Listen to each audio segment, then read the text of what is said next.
l'ensemble des ressources que je vais vous présenter et dont je vais faire mention sont disponibles via le site du ministère de l'Éducation, donc consultation libre à travers le monde. Alors, le plan d'action numérique en éducation et en enseignement supérieur, vous dire que ça a été lancé en mai 2018, donc ça fait un peu plus de 2 ans. Et l'objectif était vraiment de réaliser un plan d'envergure pour l'éducation et l'enseignement supérieur, c'est-à-dire donc de la maternelle 4 ans jusqu'à l'université. Donc, les présentations ont été faites, la table est mise. Donc, un plan d'action numérique, ça change quoi? Bien, en fait, maintenant, on le sait depuis surtout le mois de mars dernier avec la pandémie, le numérique a des répercussions sur l'ensemble des activités du système éducatif et ça crée des nouveaux besoins comme des nouvelles possibilités. En fait, la situation du COVID nous montre toute l'importance de savoir l'utiliser.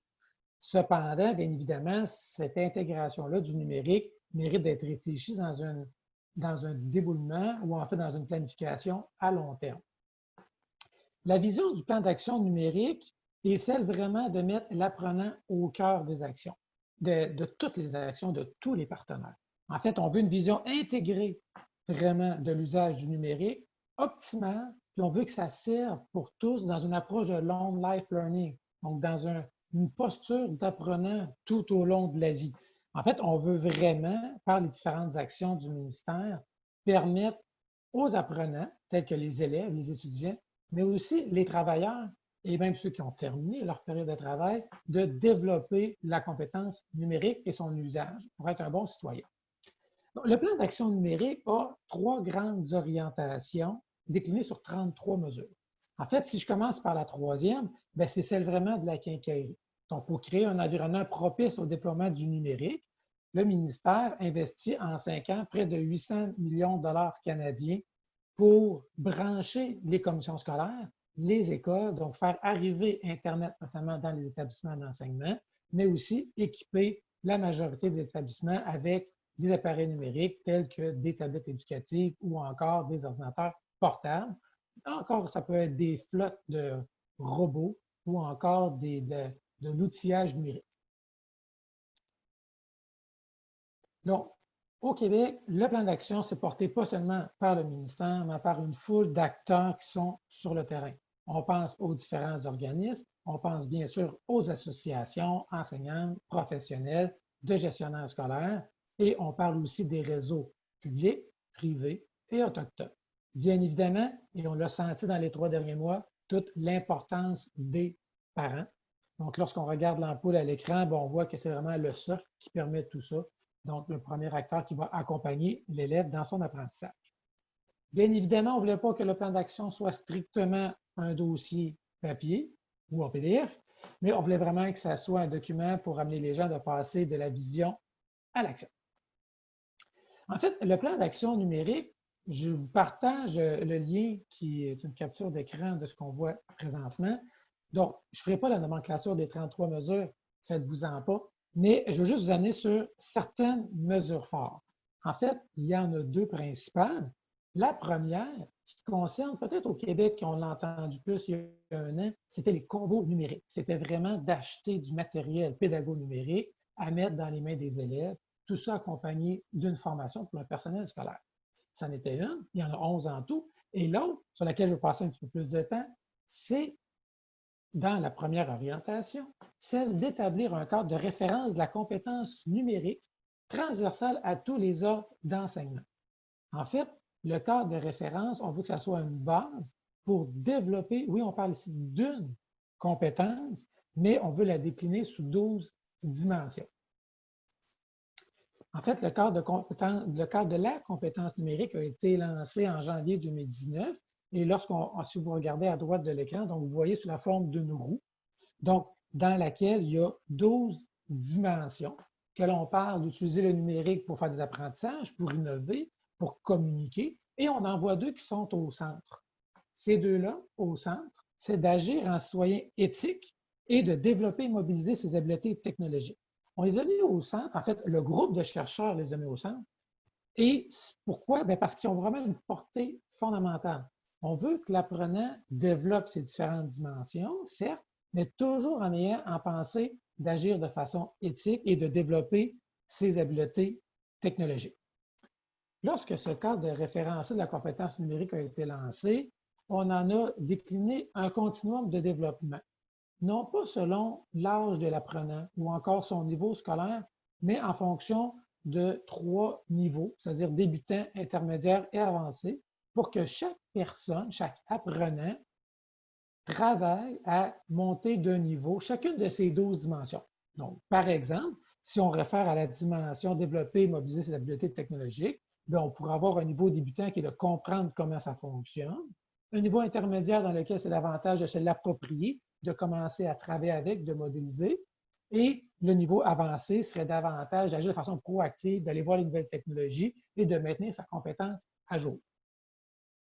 Prochainement, donc je vous dirais, on l'espère pour la rentrée scolaire, il devrait avoir un lancement d'un outil diagnostique pour ces 12 dimensions-là.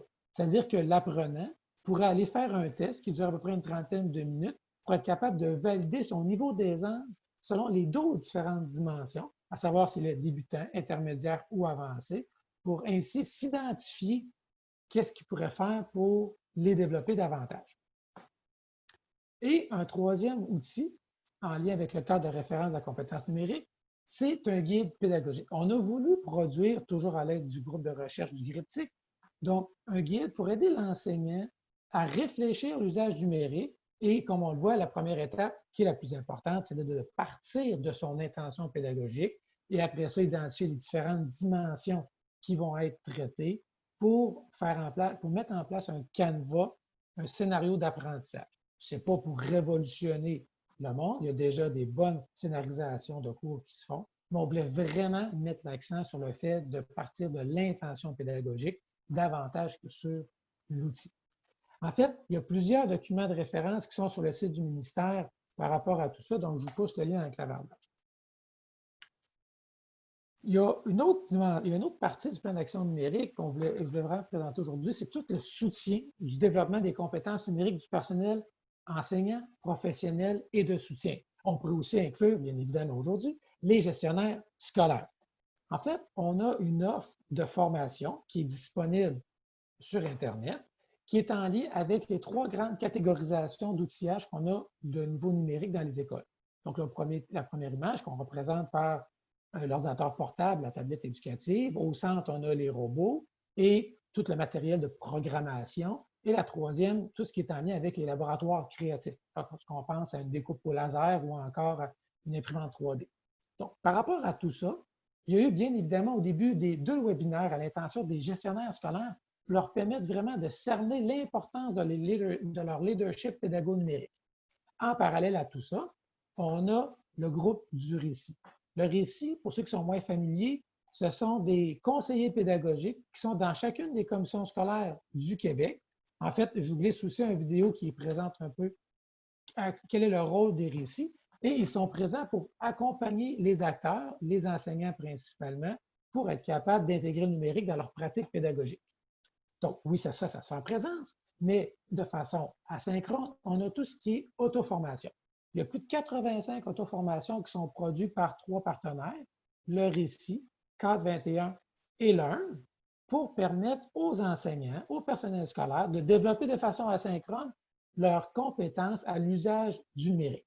D'ailleurs, parlant du numérique, on a organisé en novembre dernier une journée du numérique dans laquelle on avait invité près de 500 enseignants de partout à travers le Québec, qu'ils soient francophones, anglophones, pour être capable d'avoir les mains sur les touches et de travailler pendant une journée de temps à utiliser le numérique dans un contexte d'apprentissage. Donc, le Récit et le Cadre 21 sont 2 partenaires très importants dans ces auto-formations-là. Les capsules du Récit et de Cadre 21 sont disponibles en ligne pour des apprentissages pour tout le personnel scolaire. L'un, je l'ai nommé brièvement tantôt, c'est davantage pour la clientèle anglophone. On sait qu'au Québec, il y a une majorité de personnel scolaire qui sont francophones, mais on ne veut pas être en reste avec le personnel anglophone, d'autant plus que les activités qui sont proposées sont vraiment en lien, la majorité du temps, avec le programme de formation de l'École québécoise. Aussi, on a beau vouloir soutenir le développement du personnel scolaire, mais aussi on veut valoriser les bonnes pratiques. On ne veut pas avoir une approche de haut en bas, donc du ministère vers le terrain, mais on veut vraiment favoriser les échanges dans l'ensemble de l'écosystème. On a un acteur, un partenaire en fait, qui s'appelle l'École branchée, qui produit des ressources pour favoriser le partage des bonnes pratiques. Donc, si vous désirez aller sur le site de l'école branchée, pardon, vous pouvez y aller sans problème. Vous allez voir qu'elles font de la documentation en lien, bien évidemment, avec l'usage du numérique, davantage pour la clientèle de maternelle à secondaire 5. Et on voit aussi des capsules vidéo qu'on appelle des rendez-vous pédagogiques. Donc, ce sont des entretiens avec différents acteurs du réseau, que ce soit des enseignants, des éducatrices spécialisées, des orthopédagogues, des gestionnaires scolaires, donc qui présentent comment ils ont ou elles ont intégré le numérique dans leur pratique professionnelle. Bien évidemment, l'école branchée fait une infolette hebdomadaire qui permet de présenter les différentes ressources produites et partagées.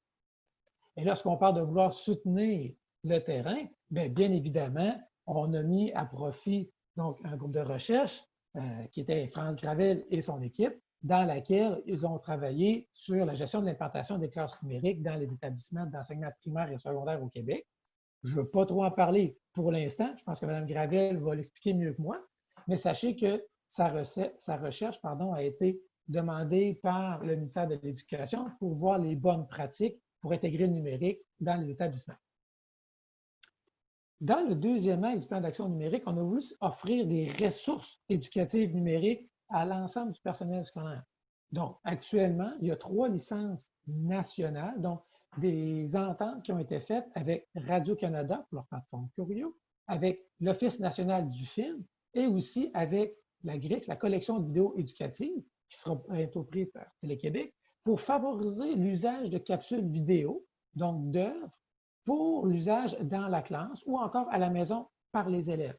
Bien évidemment, certaines de celles des ressources présentées sont accompagnées d'un guide pédagogique, donc pour favoriser l'enseignant à utiliser des ressources de façon synchrone ou non et les mettre dans les mains des élèves. Il y a aussi, peut-être que vous l'avez vu, vous l'avez consulté, au début de la pandémie, on a eu une commande de mettre en place une plateforme pour favoriser la recherche de ressources éducatives numériques pour les parents et pour les enfants lorsque l'école était fermée. Donc, on a mis en ligne la plateforme L'École ouverte dans les dernières journées du mois de mars. La plateforme est encore actualisée et elle sera tout autant, puisqu'on ne connaît pas ce qui va se passer à l'automne. Et ce qu'on a fait récemment, oui, au début, on avait mis des ressources autoportantes pour favoriser la continuité pédagogique chez les enfants et donner un lieu de ressources de qualité identifié pour les parents. Mais on a ajouté aussi un espace enseignant. Cet espace-là, enseignant, on est en train de le travailler, on veut l'augmenter. En fait, on veut permettre aux enseignants qui n'avaient peut-être pas une certaine aisance avec le numérique de s'y familiariser. Et on s'est dit, bien, écoutez, on ne fait pas d'un pas l'enseignement avec le numérique. Il faut quand même le réfléchir, il faut changer de posture. Donc, c'est vraiment de voir comment on fait l'école à la distance, comment on communique avec le numérique, comment on va collaborer, comment partager, comment réseauter. Donc, on a commencé à faire l'indexation de ressources de qualité sur le site L'École ouverte dans l'espace enseignant. De plus, le ministère a engagé la TÉLUQ pour produire des capsules pour permettre aux enseignants de s'initier à l'utilisation du numérique pour faire la formation en distance. Donc, les ressources sont développées actuellement. Il y en a quelques modules qui sont déjà prêts. Et d'ici à la fin de l'été, l'ensemble des modules de la TÉLUQ devraient être disponibles pour nos acteurs québécois. Et bien évidemment, on fait référence au site de la compétence numérique. On veut sensibiliser nos enseignants aux différentes dimensions. Donc, l'École ouverte, ce n'est pas une plateforme nationale, si on veut, de partage de ressources éducatives, puisqu'elles sont souvent identifiées et triées sur un certain critère de discrimination par le ministère. Mais il y a quand même dans les cartons du ministère l'objectif de développer une plateforme nationale de ressources éducatives numériques. Sachez au passage que la preuve de concept de la compagnie qui a été sélectionnée par l'appel d'offres est pratiquement terminée et qu'un contrat devrait être signé dans les prochaines semaines. L'objectif, évidemment, c'est de mutualiser les ressources du personnel scolaire qui sont déjà réalisées et qui, des fois, sont cachées dans des coins de tiroir ou sur une disquette. Donc, on veut vraiment favoriser le partage des ressources éducatives numériques déjà créées par les acteurs du réseau pour les partager à travers le réseau. On a débuté aussi un projet pilote pour la formation à distance. Donc, il faut savoir qu'au Québec, il n'est pas permis de faire la formation à distance pour les enfants de 16 ans et moins dans le cursus régulier. Donc, c'est possible de le faire en cours d'été ou en reprise. Mais pour un enfant actuellement de secondaire 2, par exemple, de deuxième secondaire, ce n'est pas possible de faire son cours d'histoire de façon synchrone ou non. Donc, bien évidemment, le contexte de la pandémie a accéléré ce projet pilote-là. Sont en train, en fait, c'est déjà débuté par le Récit national de la formation à distance, de voir à mettre en place cette formation-là à distance dans une interface de Moodle pour qu'il puisse être accessible au plus de personnes possible. Et dans la troisième orientation, donc par rapport à l'accessibilité, tantôt je vous ai nommé brièvement les combos numériques. Bien, sachez qu'on a réalisé, c'est la semaine dernière, donc un webinaire à l'intention des gestionnaires scolaires, davantage pour les directeurs de TI, mais aussi pour les directeurs des services éducatifs, pour présenter c'est quoi les leviers possibles à l'aide des règles budgétaires, comment on peut manœuvrer à travers ces règles budgétaires-là pour être capable d'aller chercher le maximum et parce qu'on ne sait pas ce qui va se passer à l'automne, pour être capable d'équiper nos établissements, c'est-à-dire nos élèves, d'outils numériques, soit de tablettes éducatives ou encore d'ordinateurs portables, pour peut-être, mais personne ne l'espère, faire l'école à la maison à la prochaine rentrée. Si tout va bien et tous les enfants retournent à l'école en septembre, bien, ça fera en sorte qu'on aura augmenté la quantité de matériel numérique dans les établissements scolaires. Et bon, on espère aussi par la bande que les enseignants vont davantage utiliser le numérique pour enseigner et faire apprendre. Des règles budgétaires, il y en a plein. Mais peut-être brièvement, et là je ne prends pas plus que 30 secondes, juste vous dire qu'il y a des règles d'investissement et il y a des règles de fonctionnement. Puis dans le contexte de la pandémie, en fait, les règles d'investissement liées au plan d'action numérique ont été rendues perméables, si on veut, pour la prochaine année financière. C'est-à-dire que les gens vont pouvoir dire, OK, j'ai un bon réseau dans ma commission scolaire, je pense que je peux mettre un peu moins de sous peut-être sur la connectivité, bien, j'en mettrais peut-être un peu plus dans l'achat d'appareillage, donc de tablettes, ou à l'inverse, peut-être faudrait que j'en prenne plus pour mettre du Wi-Fi dans mon école. Donc, toutes les règles d'investissement qui sont à droite et même quelques autres sont échangeables, bon, c'est-à-dire c'est comme s'ils étaient perméables pour permettre aux gestionnaires scolaires de prendre les meilleures décisions en fonction des besoins de leur milieu. Je ne vais pas plus loin avec ça dans les règles budgétaires, mais sachez que sur le site du ministère, dans la section plan d'action numérique, il y a plusieurs informations qui y sont. En fait, tout ce que je vous ai présenté pratiquement est là.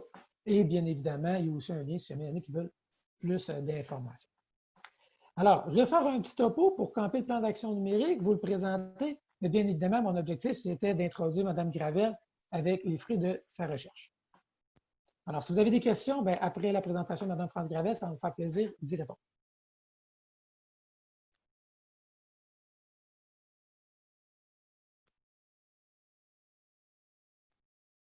M. Grégoire, je vous laisse la parole.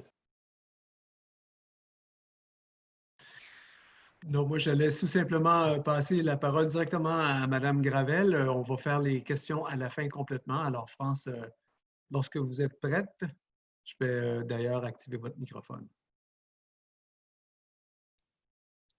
Donc, si vous me permettez, à mon tour, je vais partager mon écran. Ce ne sera pas très long.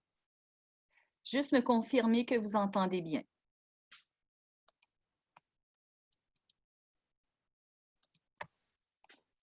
C'est avec un immense plaisir aujourd'hui que nous vous présentons les résultats de la recherche intitulée « Gestion de l'implantation de classes numériques dans les établissements d'enseignement primaire et secondaire au Québec. Pratiques, stratégies et modèles pouvant faciliter la tâche des directions d'établissements d'enseignement. » J'aimerais remercier le ministère de l'Éducation et de l'Enseignement supérieur du Québec pour leur confiance à mon égard, ainsi qu'envers l'équipe de recherche composée de Mme Nathalie Frigon, doctorante, et de Mme Julie Monette, étudiante à la maîtrise. Il est à noter que nous vous invitons à lire le rapport de recherche disponible sur le site Web du ministère de l'Éducation du Québec dans la rubrique Info-gestionnaire, dans la section du plan d'action numérique en éducation et en enseignement supérieur. Depuis quelques années, les leaders mondiaux, dont le Canada, s'entendent pour dire que l'ère numérique exige des élèves d'acquérir un éventail de compétences adaptées à la réalité actuelle. Les organismes, les gouvernements, les systèmes scolaires et les chercheurs se voient donc incités à revoir et même à transformer le système d'éducation dans son ensemble. À ce titre, l'Organisation des Nations Unies pour l'éducation, la science et la culture et l'Organisation de coopération et de développement économique s'entendent pour dire que les technologies de l'information et de la communication ont le potentiel d'améliorer la maîtrise des connaissances et de faciliter l'acquisition des compétences nécessaires à la réussite des élèves. Sachant très bien que la responsabilité de l'implantation de ce plan d'action et de ce cadre de référence représente une responsabilité partagée entre les différents acteurs, personnel scolaire, gestionnaire, etc., et que ces changements vont avoir un impact direct sur leurs fonctions, le ministère de l'Éducation et de l'Enseignement supérieur du Québec a décidé de mener une recherche ayant pour objectif d'identifier les caractéristiques des directions et des directions adjointes qui ont implanté le numérique dans leur établissement d'enseignement. Dans un premier temps, ce projet de recherche a pour but de dresser le portrait de modèle numérique qui va contribuer à faciliter le travail des directions d'établissement quant à l'implantation du numérique dans leur établissement d'enseignement. De plus, les résultats de cette recherche vont tenter d'influencer l'actualisation du référentiel des compétences professionnelles des directions d'établissement d'enseignement prescrit par le ministère. Plus précisément, le document intitulé « La formation à la gestion d'un établissement d'enseignement, les orientations et les compétences professionnelles » qui a été publié en 2008 par le gouvernement du Québec n'a pas été revu depuis. Conséquemment, il ne représente pas de compétences en lien avec la gestion de l'implantation du numérique.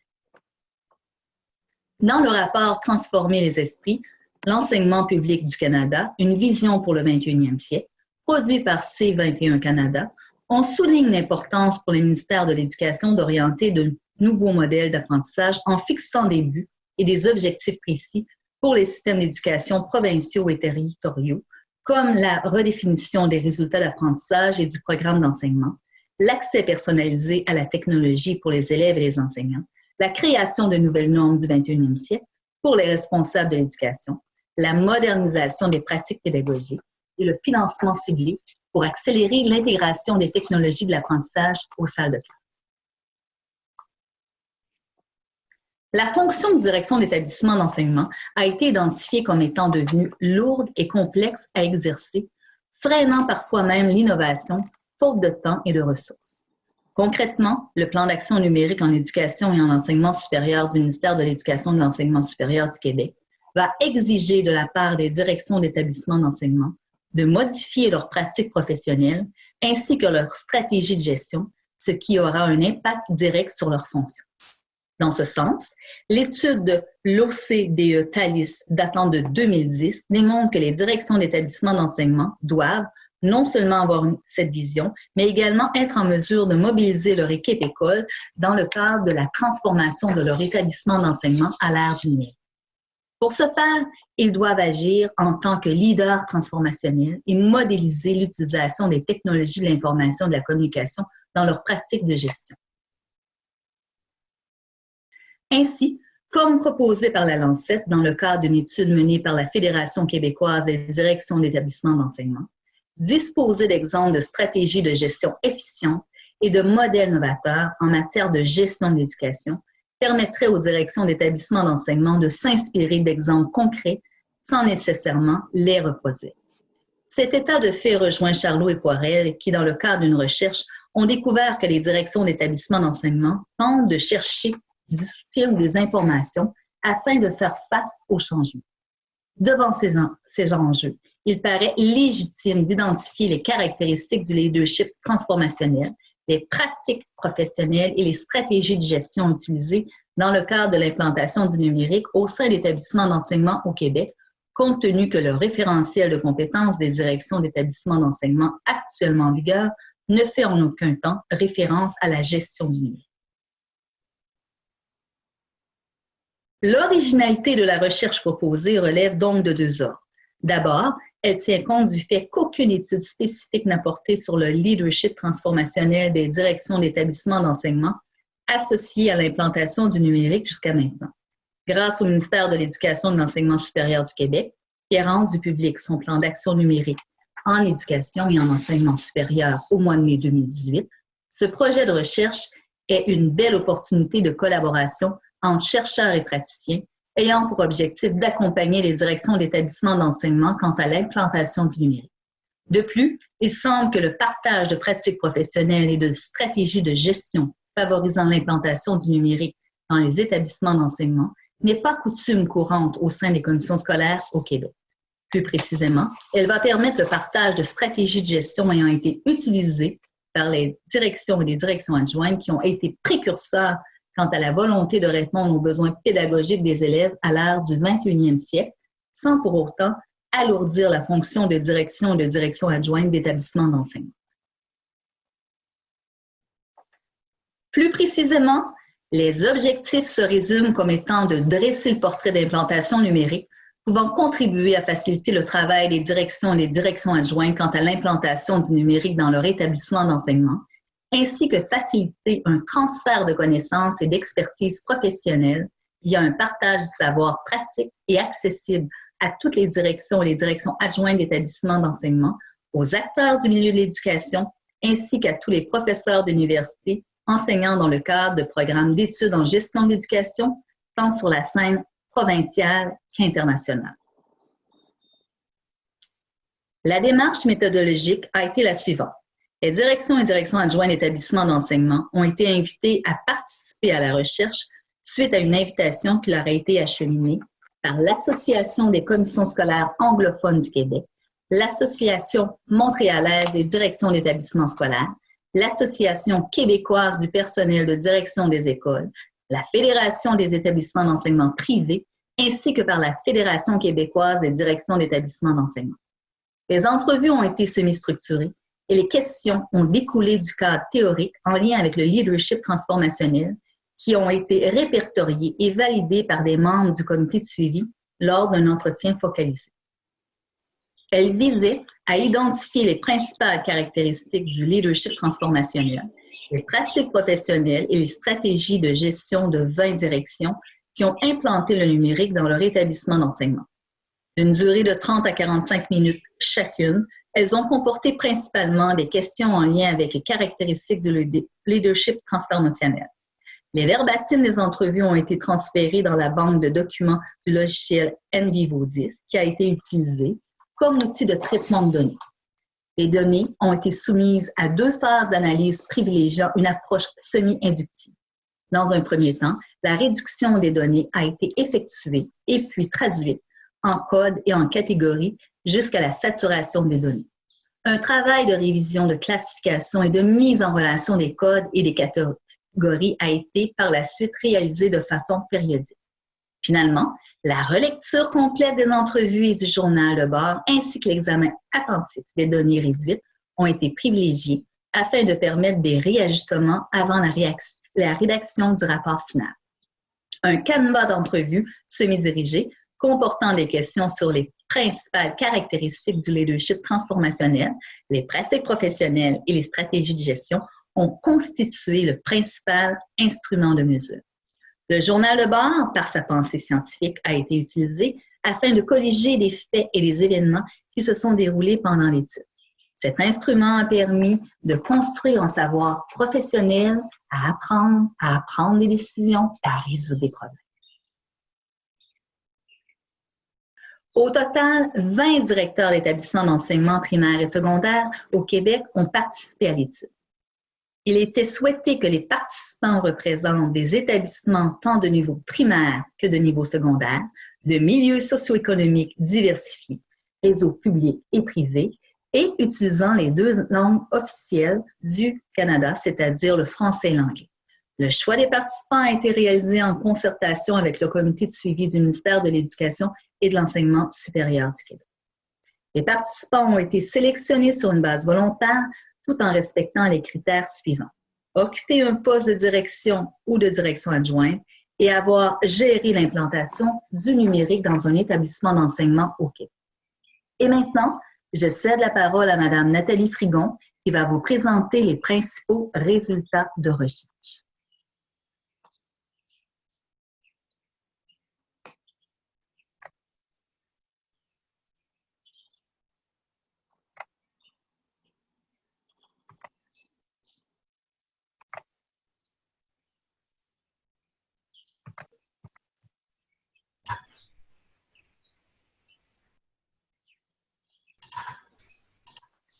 Alors, pour ce qui est des résultats, Dans un premier temps, nous avons regroupé 5 principes directeurs de l'implantation du numérique.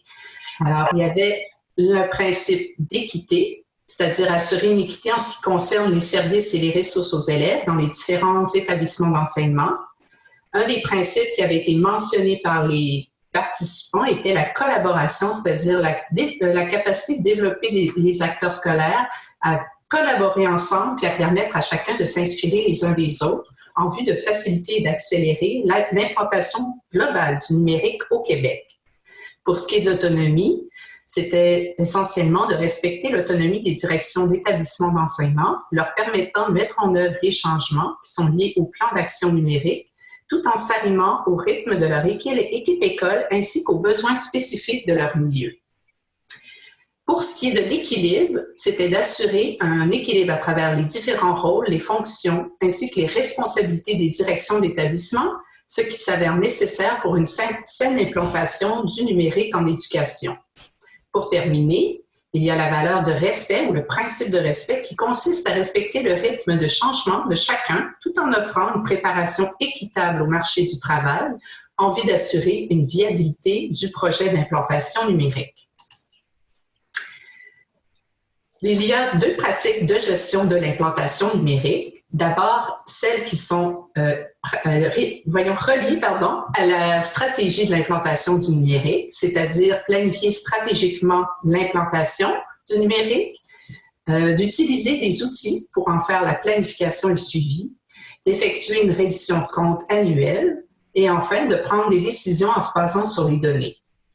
Pour ce qui est des pratiques de gestion de l'infrastructure numérique, cela consiste à faciliter l'appropriation technique du numérique par les enseignants, de prévoir l'infrastructure nécessaire à l'implantation technique, de mettre en place un réseau sans fil et un réseau intranet qui sont adéquats, de prévoir l'achat d'outils ou de ressources numériques, de gérer les outils et les ressources numériques des élèves, de rendre la classe numérique et enfin de viser une implantation progressive du numérique.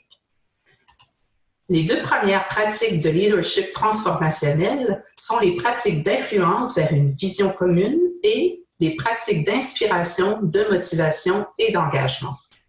D'abord, il s'agit de créer une culture de partage et d'expérimentation qui implique les enseignants dans les décisions, mais également dans les processus d'implantation. Il s'agit également de créer des structures de collaboration qui vont venir favoriser le travail d'équipe en vue d'une collaboration à des projets communs.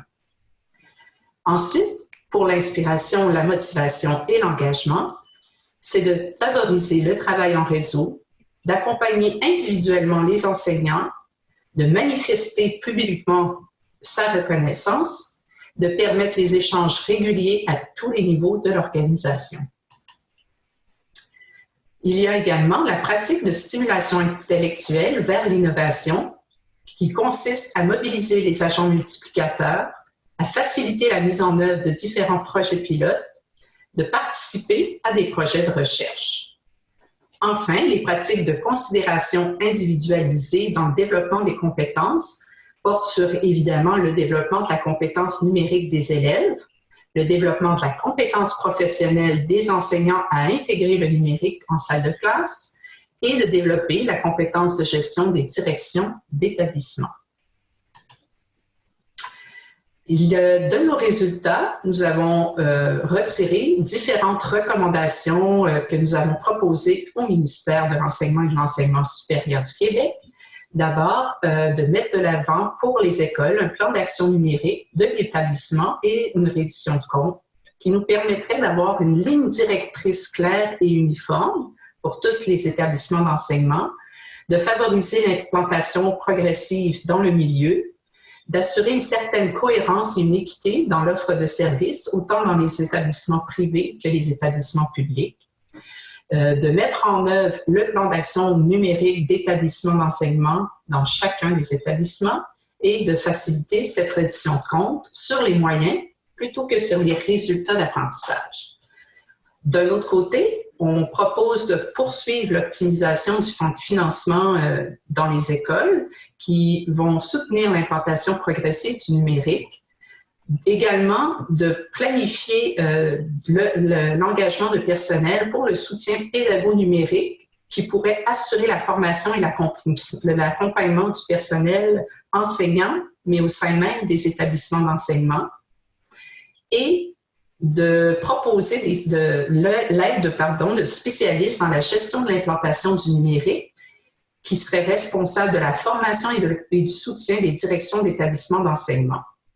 Pour ce qui est de l'infrastructure numérique, cela consisterait justement à bien se coordonner pour réduire tous les retards qui pourraient arriver dans la mise en œuvre de l'infrastructure numérique et qui permettrait de donner un accès équitable au numérique à tous les élèves et les enseignants, de fournir l'information et la formation avec la gestion de l'infrastructure et enfin de coordonner le financement, la consultation du milieu et les achats matériels.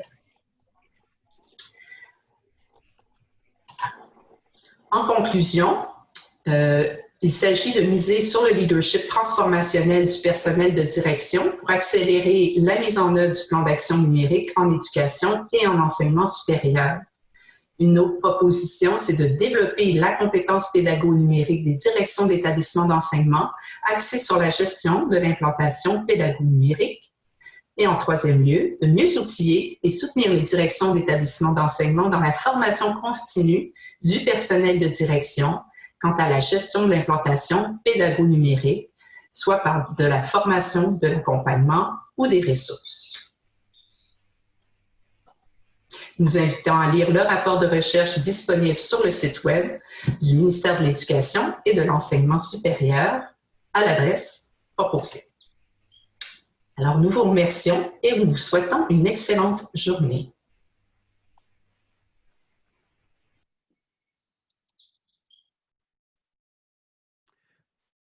France, vouliez-vous ajouter quelque chose? Donc, on vous invite fortement, mon collègue Patrick ainsi que moi-même, à vous rendre sur le site du ministère parce qu'il y a beaucoup d'outils que vous allez pouvoir vous servir, peu importe le pays où est-ce que vous demeurez. Vous allez pouvoir vous servir et nous demeurons disponibles pour toute question. Vous allez pouvoir communiquer avec nous, nous poser présentement les questions, mais par la suite, également, on va demeurer disponible pour vous. Merci beaucoup, France. Merci beaucoup, Patrick. On remarque qu'avec l'offre de services, le développement de toutes ces ressources-là au Québec, et un tout petit peu à l'image de la pandémie, la bonne nouvelle de la compétence numérique pourra se répandre à travers le monde puisque ces ressources sont gratuites et ouvertes d'après ce qu'on peut voir. Donc, il y aura une proposition de mise à l'échelle pour tout le monde. Il y a beaucoup de questions de prérequis qui devraient être peut-être posées. Je vous invite à réfléchir à vos questions. Je n'en ai pas vu surgir dans le clavardage. Je vous propose de prendre… alors, Kathleen Raymond dit qu'elle a une question. Alors, Madame Raymond, je vais vous offrir la parole. Je vais vous demander de prendre la parole dans quelques secondes. J'aimerais vous demander de réfléchir à vos questions. Ne vous gênez-vous pas pour prendre le micro et poser vos questions directement. J'aimerais peut-être prendre l'opportunité qui s'offre à moi pour lancer le bal et poser la question en termes d'infrastructure, pas d'infrastructure, mais d'acquisition d'équipement. Comment est-ce que le ministère ou, le cas échéant, les commissions scolaires résolvent la question de choix de compagnie? Admettons, par exemple, entre un système d'exploitation qui viendrait de Microsoft ou d'Apple et de différents outils qui sont proposés. Est-ce que vous cédez le choix aux commissions scolaires? Est-ce que les plateformes qui sont, ou les tablettes plutôt, qui sont acquises procèdent d'une certaine répartition suggérée par le ministère? Alors, tout ça, c'est une question qui se pose et je me demande comment vous l'avez résolue au Québec. En fait, au Québec, pour les commissions scolaires, donc pour le réseau d'enseignement public, donc pour les commissions scolaires et le réseau collégial, il y a un organisme qui s'appelle Collecto. C'est un service regroupé pour l'achat de matériel. que ce soit du papier de toilette aux tablettes numériques. Et comment ça fonctionne? C'est qu'on y va par collecte de mandat. Par exemple, jusqu'au 19 de juin, donc jusqu'à vendredi cette semaine, les commissions scolaires vont faire un dépôt de mandat pour savoir qu'est-ce qu'eux voudraient avoir comme tablette numérique. Et c'est certain qu'il faut y aller en fonction d'un appel d'offres au marché et c'est Collecto qui va l'organiser. Donc, dans la liste de tablettes, elles sont séparées par spécification. Donc, par exemple, si vous cherchez une tablette qui a une certaine grandeur d'écran avec une certaine quantité de mémoire, donc vous allez avoir quelques possibilités. Vous ne pouvez pas choisir nécessairement votre tablette, la marque précise, mais vous pourriez dire en tant que directeur des technologies de l'information de votre commission scolaire, moi, j'en veux tant.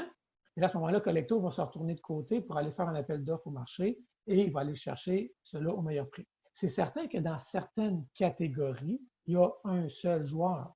Donc, on peut penser à Apple, pour ne pas le nommer, mais il y a une certaine catégorie de tablettes qui est le seul producteur. Donc, à ce moment-là, force est d'admettre que ça va être chez ce fournisseur-là que Collecto va se retourner. Donc, l'objectif de Collecto, en fait, c'est de faire des achats à très grande échelle.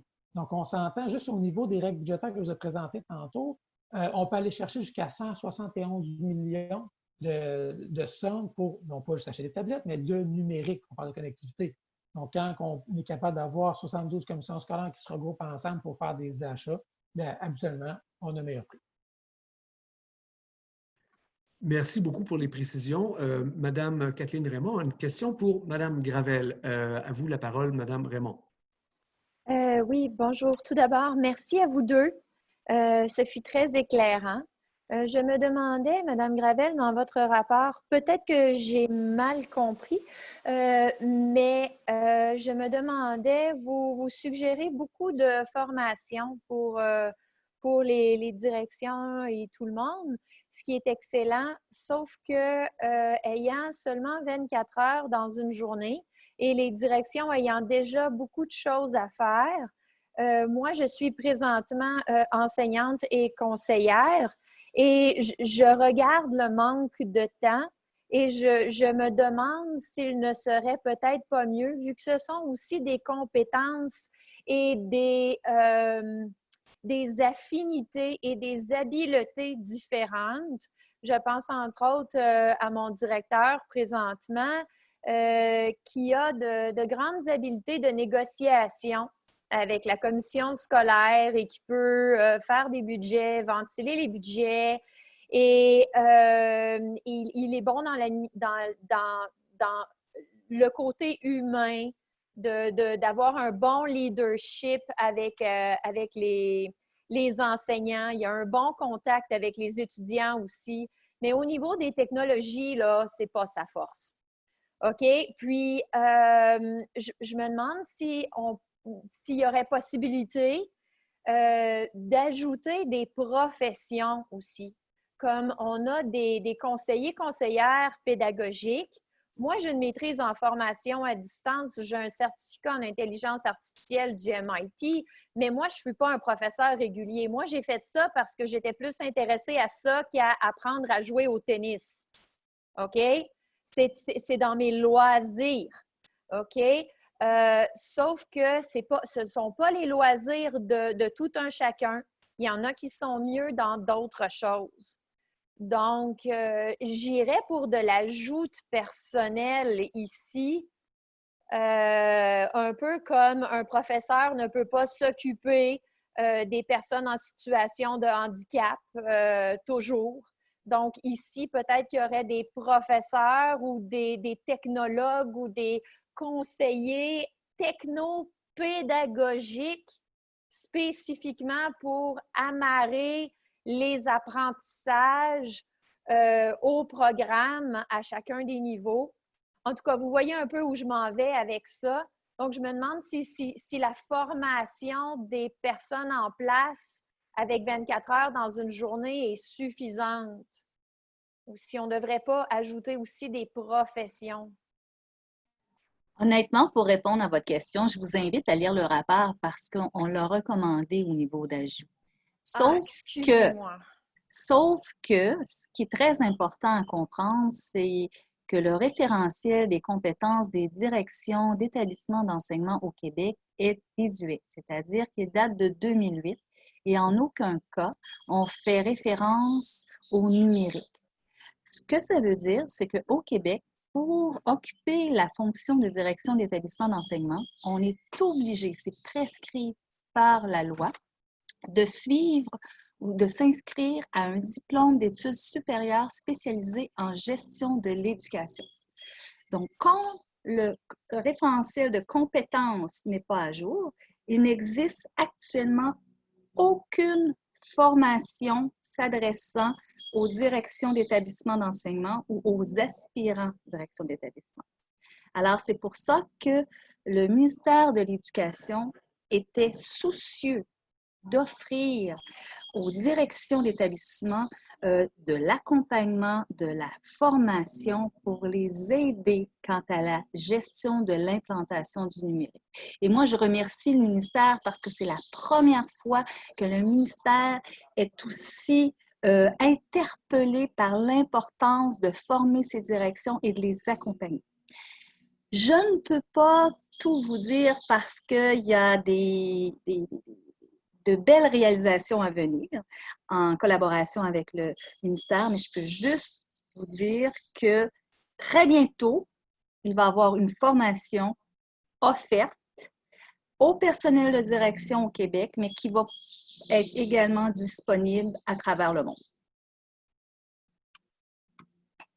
Super, merci beaucoup.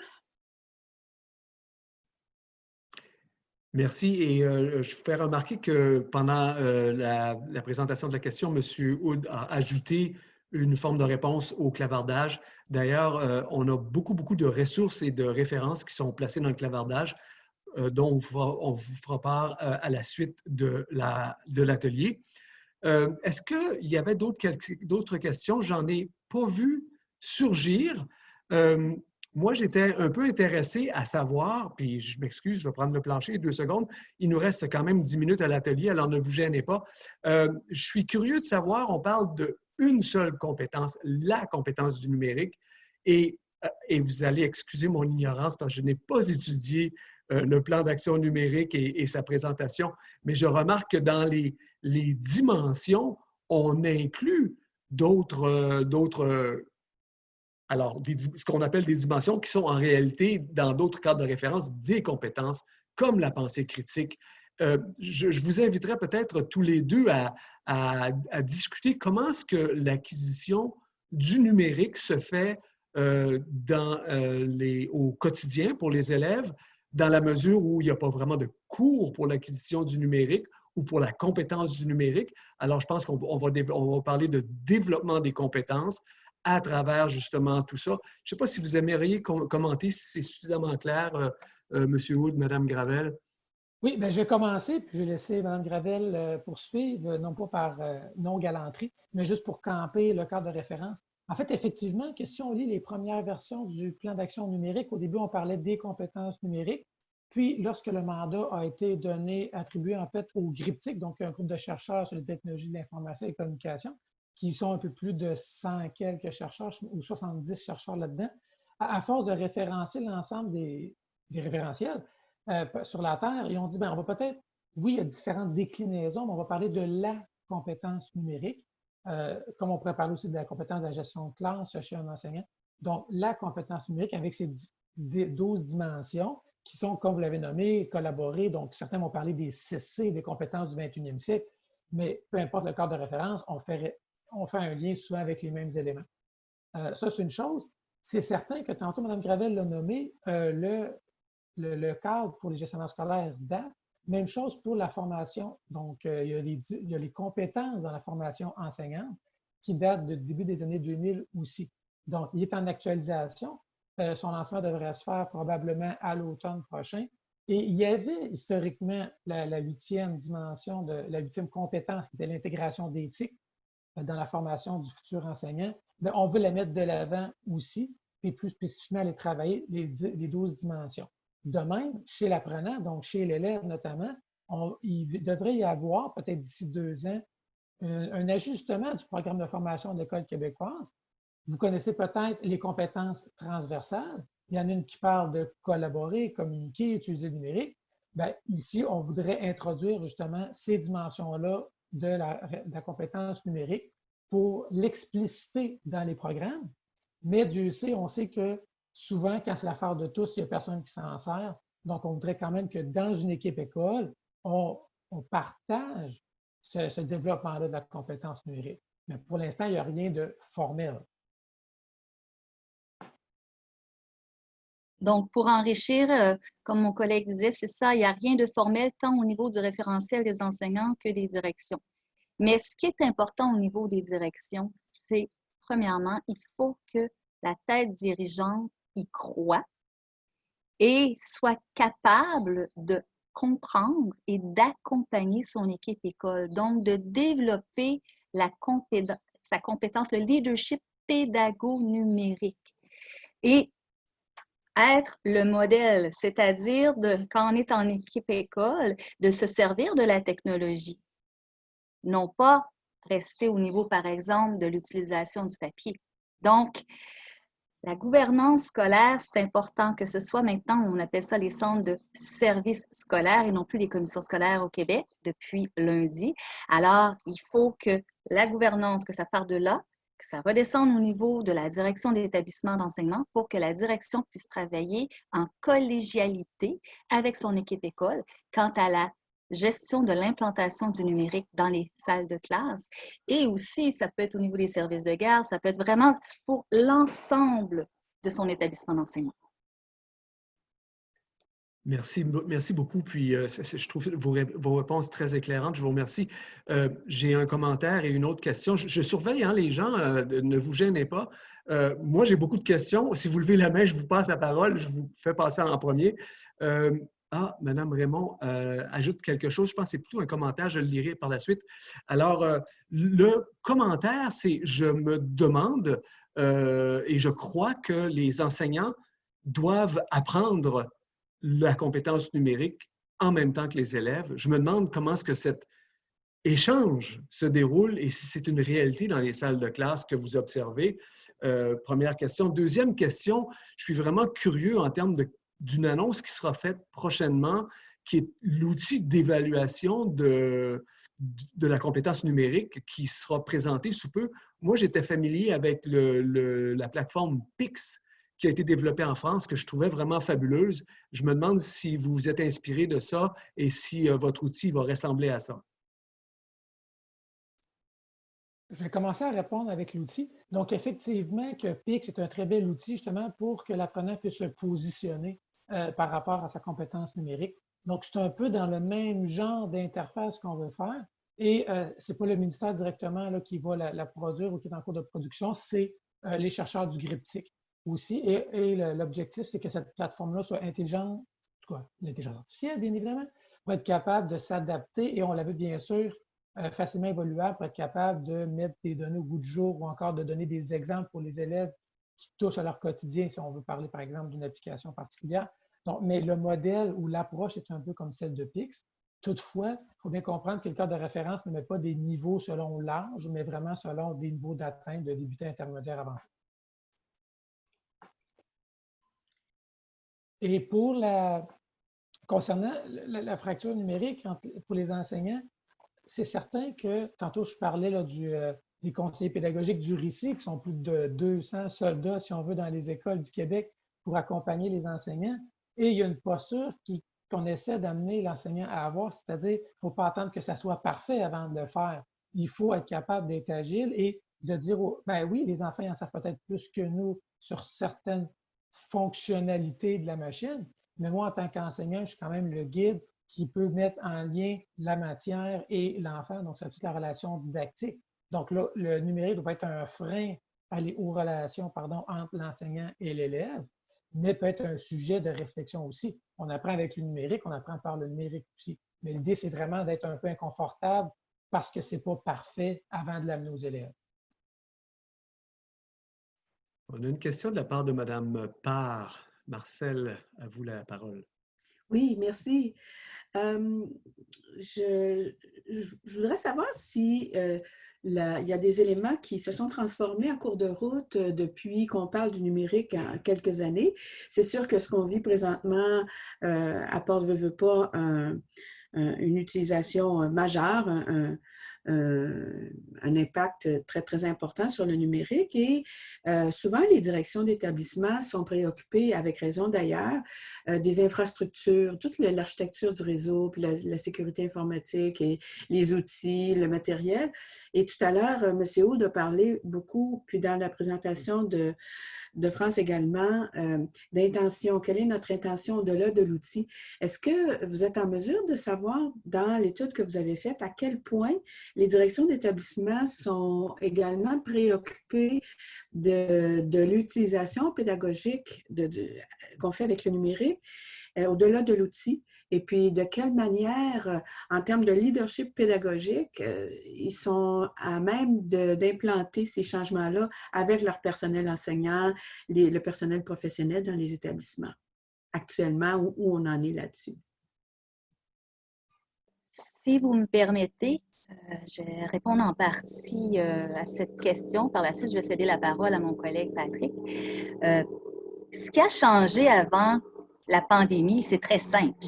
Nous avions un écart grand comme ça. Donc, on était rendu à l'étape de planifier l'implantation du numérique.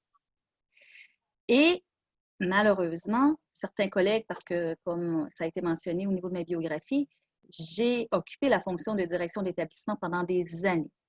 Je peux vous dire qu'il y avait beaucoup de réticences encore présentes avant la pandémie pour l'implantation du numérique. Et tout part de la tête dirigeante. Il faut y croire pour aller de l'avant. Donc, malheureusement, on a vécu et on vit encore la pandémie, mais ce que ça le fait de positif, parce que moi, je regarde toujours les choses positivement, hein, le verre est toujours à moitié plein, non pas à moitié vide, ça l'a forcé, ça l'a accéléré, ça l'a devancé l'implantation du numérique. Donc, présentement, ceux qui freinaient l'innovation n'ont pas eu le choix. Oui, ça a été difficile parce qu'on recommandait la planification, la formation. Donc, il y a des gens qui ont trouvé ça extrêmement difficile, ce passage accéléré. Mais c'est les grandes distinctions que je peux amener sur la table. Maintenant, c'est que autant que je me trouvais précurseur d'enseigner en ligne au niveau international, je suis comme madame et monsieur tout le monde. Alors, on est tous au même pied d'égalité au niveau de l'implantation du numérique. Donc, cette pandémie-là a fait passer l'étape 1 qui était la planification. On a comme sauté même l'étape, hein? On était tout de suite en action. Et maintenant, ça va être important de revenir en arrière, de voir ce qui peut être amélioré, comment l'améliorer au niveau de la formation. Donc, les étapes que vous allez lire dans le rapport, bien, elles vont être un peu différentes. Donc, l'étape 1 est peut-être maintenant l'étape qui est rendue la 0 parce qu'on l'a complètement sauté au niveau de la planification. Donc, oui, il y a eu beaucoup de changements si on compare avant la pandémie, maintenant et aussi par rapport au futur. Donc, je cède la parole à mon collègue pour enrichir le tout parce que notre représentant du ministère a une vue beaucoup plus macro que moi, donc il va être en mesure de pouvoir vous en parler davantage. Merci. Je rajouterais peut-être un point. Dans les commissions scolaires, on avait jusqu'en juin 2018 pour rédiger les plans d'engagement vers la réussite, les PEVR. Et suite à ça, les écoles, les établissements scolaires, avec leur direction, avaient une année pour rédiger leur projet éducatif qu'ils devaient déposer avant juin 2019. Certaines commissions scolaires ont intégré le numérique dans leurs orientations. Certains directeurs ont mis le numérique dans leur projet éducatif et ça a fait en sorte qu'il y avait un levier pour ramener certains acteurs, enseignants ou autres, à l'utiliser en disant, écoute, nous, on s'en va là, c'est ce qu'on fait, on l'a décidé en tant qu'équipe école. My way or the highway, comme ils disent. C'est pas tout le monde qui l'a fait. Et il y a certains gestionnaires qui disent, ouais, j'ai pas de poignée, j'ai pas de levier pour faire embarquer mon équipe école. Avec la pandémie, ben là, je m'excuse l'expression, mais ils ont eu le coup de pelle en pleine face. Donc, ils se disent, on n'a plus le choix. Il faut vraiment être capable d'utiliser le numérique pour enseigner et faire apprendre. Donc là, certains traversent le pont en le construisant. Donc, ils doivent apprendre à faire avec pendant qu'ils le font avec les enfants. Probablement que la prochaine rentrée, mot d'ordre, ça va être on prend un pas de recul, on réfléchit puis comment on intègre le numérique parce qu'on ne sait pas ce qui va se passer avec la pandémie. Ça va les sensibiliser. Il y en a que ça a fait plus mal que d'autres, mais je pense que ça a été un point positif de tout ce qui s'est passé depuis le mois de mars. Mm-hmm. Oui, c'est intéressant. Et si vous me permettez, j'ajouterais que l'une des recommandations, nous, c'est de rendre obligatoire le projet d'implantation. Donc, dans le projet éducatif, d'avoir une orientation quant au numérique et même qu'on recommande que ce soit prescrit dans la loi sur l'instruction publique pour que personne ne puisse dire « j'ai le goût, je n'ai pas le goût ». Je n'ai pas le choix et c'est pour le bien et de l'apprentissage de l'ensemble des élèves et étudiants du Québec. D'autant plus que tout le matériel éducatif qu'on développe par rapport au numérique peut tout à fait servir dans une salle de classe présentielle aussi. Donc, ce passage-là de la formation à distance et a des répercussions positives sur l'ensemble des activités éducatives. Puis, j'aimerais apporter un dernier commentaire pour laisser la place à d'autres intervenants, c'est qu'au-delà des outils, il y a toujours aussi toute l'appropriation pédagogique, la transformation de notre pensée pédagogique par rapport à l'usage du numérique à distance ou en ligne ou en établissement, là. Et ça, c'est peut-être un petit peu plus à moyen terme, là, une appropriation peut-être qui pourrait même faire partie des cursus de formation universitaire davantage. Oui. Merci Marcel. C'est les réponses. Écoutez, je pense que la conversation ne fait que débuter. Malheureusement, l'atelier termine. Alors, il faudra qu'on se donne rendez-vous à nouveau. L'expertise qui nous a été offerte aujourd'hui par la vue d'ensemble de M. Hood et la recherche de Mme Gravel et son équipe sont extraordinaires. La situation continue de se déployer à vitesse grand V. Alors, certainement, au nom du REFAL, je vous dis qu'on invitera nos amis à revenir nous rendre compte de leur progrès. Madame Gravel a mis son adresse courriel dans le clavardage en invitant les gens à la contacter. Monsieur Hood a donné beaucoup de références et de ressources. Donc, avec tout ça, moi, je vous fais suivre le compte-rendu qui inclura à la fois le clavardage, l'enregistrement de l'atelier et les deux présentations, celle de Mme Gravel et M. Hood. Alors, en terminant, j'aimerais vous remercier à tout le monde d'avoir été présent aujourd'hui, de votre attention. Je vous souhaite bonne chance parce qu'il y en a plusieurs qui cherchent à déployer le numérique chez eux, dans leur pays. Alors, on vous invite à rester en contact, à suivre l'expérience et à utiliser tout ce que vous pouvez voler chez nous et ailleurs pour aller plus vite chez vous. Alors, merci à tous et à la semaine prochaine pour les 2 derniers ateliers de la série de printemps. Plaisir. Au revoir.